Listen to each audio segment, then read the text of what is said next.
Personal লাইফেই হোক আর professional লাইফেই হোক, আমরা কি হয়, যেটাই কাজ করছি সেটাই যেন পিছনের দিকে আমরা চলে যাচ্ছি। মানে যতই ভালো কাজ করছি এগোনোর জন্যে, কিন্তু আমরা দেখা যাচ্ছে কি আমরা পিছিয়ে যাচ্ছি।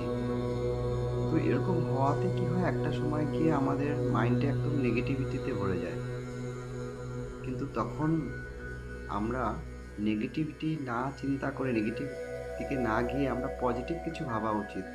কারণ কি, যখন আমরা তীর ধনুতে মানে তীর ছুরি, তীরটাকে ছাড়বো আর কি, তখন আমরা তীরটাকে নিজের দিকে যতটা পিছন দিকে টেনে আমরা মারবো, তত স্পিডে তীরটা অনেক দূরে চলে যাবে। ঠিক সেমনই জীবনেও যদি আমরা সবসময় পিছিয়ে চলছি, ভালো কাজ করছি তাও পিছিয়ে চলছি, কোনো কিছু ভালো হচ্ছে না, তার মানে এটা নয় যে আপনি পিছিয়ে থাকবেন। তার মানে আপনি এটা ভাবা উচিত যে না, আপনি অনেক দূর যাবেন, অনেক তাড়াতাড়ি আপনার জন্য অনেক ভালো সময় অপেক্ষা করছে।